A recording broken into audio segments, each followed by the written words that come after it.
Hello guys. आज मैं आपके सामने किसी पढ़ाई से रिलेटेड कोई बात नहीं करने वाली हूँ। आज मैं एक कॉमन डिस्कशन आपसे करना चाह रही हूँ। एक कॉमन बात मैं आपको बताना चाह रही हूँ, क्योंकि वो एक ऐसा मैटर है कि कहीं ना कहीं किसी न किसी रूप में वो हमारे सामने आ ही जाता है। ठीक है, तो आज हम उसी पर डिस्कशन करने वाले हैं। ठीक है, और वो क्या है? वो है हमारा IPC, Indian penal code, section 375, जो कि रेप के बारे में बात करता है। तो इसी के बारे में आज हम चर्चा करने वाले हैं। ये बात अचानक से मेरे माइंड में आई कैसे? कल की बात है, तो मेरे सामने एक ऐसा ही मैटर आया, तो मुझे उससे लगा कि इस बारे में क्यों ना अवेयरनेस होनी चाहिए, क्योंकि ये एक ऐसा ऑफेंस है, इसका मिसयूज़ भी बहुत होता है। कुछ लोगों का तो इसको पता ही नहीं है कि भाई हमें इसमें क्या रेमेडीज़ मिलती हैं, क्या है ये एक्चुअल में। तो इसका मिसयूज़ भी बहुत होता है और इसका लोग बाग यूज़ भी नहीं कर पाते हैं। क्यों? क्योंकि लैक ऑफ नॉलेज, हमें उसके बारे में जानकारी ही नहीं है। बस थोड़ा सा इंसिडेंट हुआ और लगा दी 375, तो वो गलत है। तो आज मैं बस आपको उसी बारे में बताना चाह रही हूँ, क्योंकि इतनी जानकारी सभी को होनी चाहिए। तो ये किसी पढ़ाई से रिलेटेड आज का वीडियो नहीं है। बस मन ऐसा थोड़ा होता है ना कि एक दुखी सा हो जाता है, एक अलग ही फीलिंग हो जाती है। तो बस वही वाला आज मेरा मूड भी बस आज वही वाला है। ठीक है, और वही इसीलिए मेरे मन में आया कि जब मेरा ऐसा मन हो रहा है चीज़ों को देख के, जैसे मैटर वो सामने आया, तो कहीं ना कहीं ये लैक ऑफ नॉलेज है, लोगों को इसके बारे में जानकारी होनी चाहिए। ठीक है, तो हम शुरू करते हैं। तो आज का, और सबसे पहले मेरा जो आज के टॉपिक पे जो डिस्कशन करना है, जिसके बारे में अवेयरनेस फैलाना है, इससे मैं ये नहीं चाहती कि मतलब किसी की जो फीलिंग्स हैं वो हर्ट हो। मेरा ऐसा कोई इरादा नहीं है, कोई ऐसा इंटेंशन नहीं है कि किसी की भी जो फीलिंग्स हैं, जो भावनाएं हैं, वो हर्ट हो। ठीक है, तो हम शुरू करते हैं। तो हमारा जो सेक्शन 375 है आईपीसी का, वो हमारा रेप को डिफाइन करता है। वो बताता है कि कब कब हमारा रेप माना जाएगा। और जो हमारा 376 होता है, जो हम जनरली बोलते हैं ना 376 लग रहा है इस पर, हम 375 नहीं बोलते हैं। जबकि जो हमारा रेप को डिफाइन करता है, जो बताता है कि कब रेप होगा, कब रेप कंसीडर किया जाएगा, ये हमारा 375 बताता है, ना कि 376 बताता है। इतना तक नहीं पता होता, हम सीधा बोलते हैं 376 लगी है इस पर।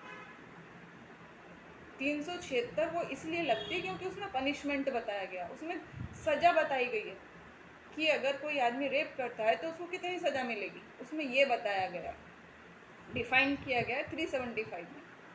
तो आज का मुद्दा ये है कि हम अभी, वैसे भी हमारा जो टॉपिक चल रहा है, कंसेंट की बात कर रहे थे हम अभी लास्ट वीडियोज़ में भी, कि कंसेंट क्या होती है। तो कहीं ना कहीं ये हमारा कंसेंट से भी कनेक्टेड होता है। तो एक जो फीमेल होती है, चाहे वो किसी भी एज की हो, पहला तो हम लॉ में उसके लिए वर्ड यूज़ करते हैं वोमेन। किसी भी एज की हो, इवन वो एक सिंगल मिनट की क्यों ना हो, सेकंड की क्यों ना हो, जैसे ही वो दुनिया में आती है तुरंत से वो वोमेन होती है। हमारा लॉ उसको वोमेन बोलता है, ना कि उसको चाइल्ड बोलता है, ना कि उसको गर्ल बोलता है, कुछ नहीं, केवल एक सिंगल वर्ड है वोमेन। ठीक है, तो अगर यहाँ जो हमारा रेप को कंसीडर किया जाता है, वो इसमें एज मैटर करती है कि कौन सी एज में हमारा कंसेंट मानी जाती है और कौन सी में नहीं मानी जाती है। तो अगर कोई जो वुमेन है वो अंडर 15 ईयर्स है, अगर कोई वुमेन अंडर 15 ईयर्स है, 15 साल से कम की है, उसके साथ में अगर सेक्सुअल इंटरकोर्स उसकी सहमति से भी किया जाता है, चाहे उनमें आपस में कितना ही गहरा प्यार हो, कितना ही होता है ना एक मरने जीने का, वो वाला ही क्यों ना हो, तभी भी वो रेप ही माना जाएगा। एक बात और, ये जो हमारा 15 ईयर्स था, ये था हमारा 2018 तक। पहले 2018 तक हमारा जो एज क्राइटेरिया था वो 15 साल था। अंडर एज ऑफ 15 ईयर्स था, लेकिन 2018 से इसको बढ़ाकर 18 साल कर दिया गया। अब क्या है कि अगर कोई भी वुमेन है, वुमेन मतलब कि कोई भी लड़की बच्चा कोई भी है, अगर वो अंडर 18 ईयर्स है, 18 साल से कम होता है,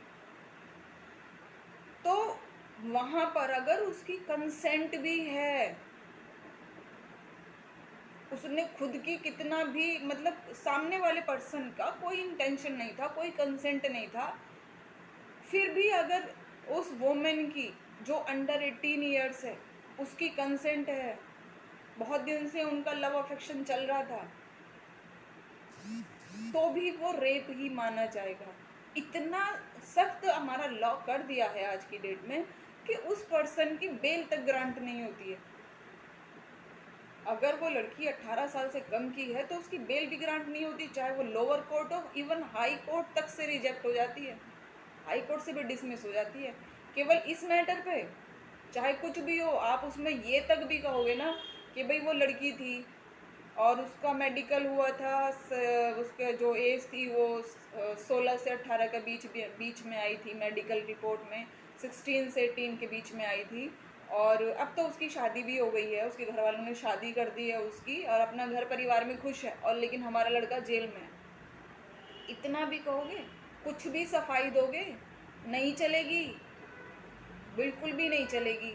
तो इसलिए इस बात का ज़रूर ध्यान रखें, क्योंकि मिसयूज़ कब होता है, मिसयूज़ तो तभी होगा ना जब हमें उस चीज़ के बारे में पता नहीं होगा।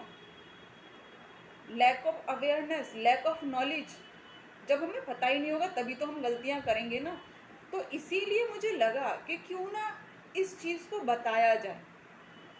क्या होता है कि हम लोग किसी के साथ में कुछ गलत हुआ है तो वो क्या करते हैं, वो डरते हैं कि नहीं भाई हमें एफआईआर नहीं करानी है, समाज क्या कहेगा, हमारी सोसाइटी में रेपुटेशन क्या रह जाएगी, लोग किस निगाह से देखेंगे, लड़की से कोई शादी नहीं करेगा, क्या करेंगे हम, लड़की भी डरी रहती है। अरे आप ये बताओ, जो आपके साथ में इतना बुरा इंसिडेंट हुआ है, उससे बुरा और डर क्या हो सकता है। तो अगर आपके साथ में कभी भी कोई ऐसा इंसिडेंट होता है, आपके साथ में, भगवान ना करे, ऊपर वाला ना करे कि कभी ऐसा किसी के साथ में भी हो, लेकिन बैड लक अगर कभी ऐसा होता है तो कोई भी, चाहे वो विक्टिम जिसके साथ में इंसिडेंट हुआ है वो, चाहे उसका कोई भी जानकार, उसका घर के हो, चाहे उसके पेरेंट्स हो, गार्जियन हो, बहन हो, भाई हो, कोई भी हो, वो जाके कंप्लेन कर सकता है, एफआईआर दर्ज करा सकता है, एफआईआर फाइल हो जाएगी उसकी, और वो भी फ्री ऑफ कॉस्ट होती है।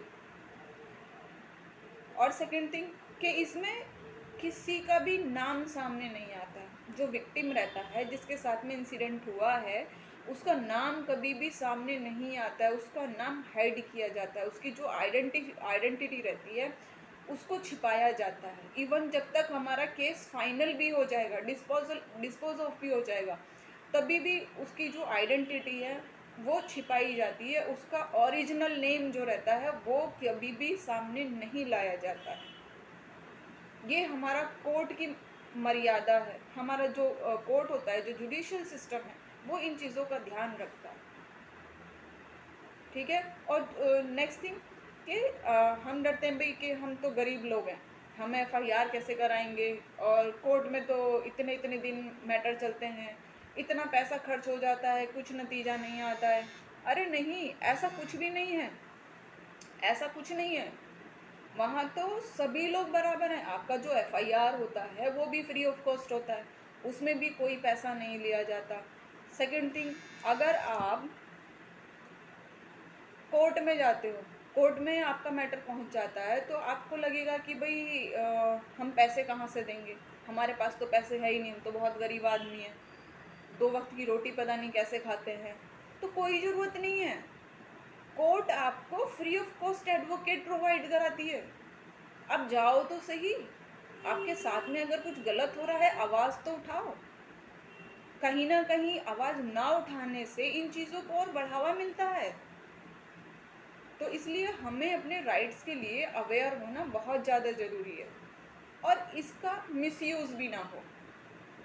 जो सामने वाला पर्सन रहता है वो भी इंसान ही होता है, उस पर हम झूठे एलिगेशन लगा देते हैं, वो भी तो नहीं होना चाहिए ना, वो भी नहीं होनी चाहिए, उसकी भी लाइफ ख़राब हो जाती है।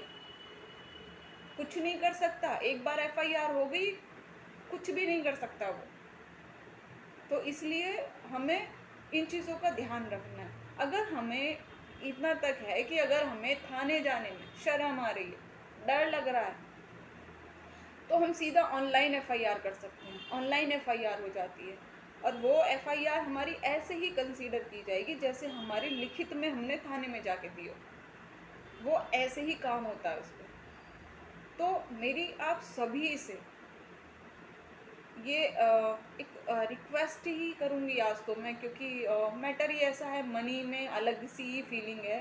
तो मेरी आप सभी से ये रिक्वेस्ट है कि जितने भी इस सोसाइटी में रेस्पेक्टेड पर्सन, चाहे वो वुमेन है चाहे वो मैन है, एक दूसरे का रेस्पेक्ट करें। ठीक है, तो मैं इसको बस यहीं पे रोकना चाहूँगी। और इस वीडियो को आपको लगता है कि मतलब ये तो एक ऐसा नॉर्मल इफ़ेक्ट है कि इसको तो ज़्यादा से ज़्यादा फैलाना चाहिए, सभी लोगों को इस तक पहुंचाइए आप, ताकि सभी को तो पता होना चाहिए ना कि एक्चुअल में है क्या चीज़ है। ये तो जनरल थिंग है, इसीलिए मेरा कोई इरादा नहीं था ऐसा टॉपिक लाने का, इस बात पर डिस्कशन करने का फ़िलहाल में। लेकिन फिर मुझे लगा कि नहीं, ये एक ऐसा टॉपिक है, जनरल अवेयरनेस का है, लोगों को इसके बारे में पता होना चाहिए, तो इसलिए मुझे ये लाना पड़ा। ठीक है, तो मिलते हैं हम नेक्स्ट वीडियो में। और आप इसको ज़्यादा से ज़्यादा शेयर करिए, लोगों तक इस जानकारी को पहुंचाइए।